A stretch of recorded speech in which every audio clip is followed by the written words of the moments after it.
paa ni Mingshan. Hindi ko ginukupit ang kuko niya para makakit siya doon sa bubungan. Naghahanap ng mga daga, cockroaches, butiki, mga insekto hinahanap niya. Kasabay niya si Mingming. Nandoon ang si Mingming. Kagabi yung mantikan isda ko, kinain nilang dalawa. listen to learn na rin sa akin. Nalimutan kong ilagay sa refrigerator. Inubos lahat ang mantikan isda ko. Oh, doon. Pahiga-higa lang si Mingming. Higa-higa lang.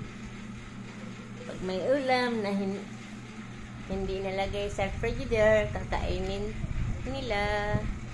Magkatulad itong dalawa. Mingshan! Mingshan! Mingshan! Mingming! Mingming! Ubos, mantikan isda ko. Kailangan ko magluto ulit ng ulam. Pareha silang dalawa. Hindi ginugupit ang kuko nila.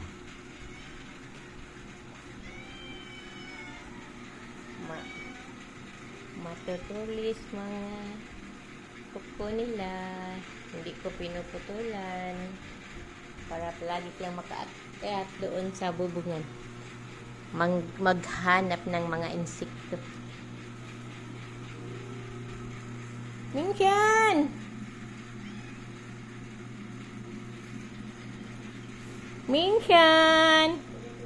Mingshan! Mingshan!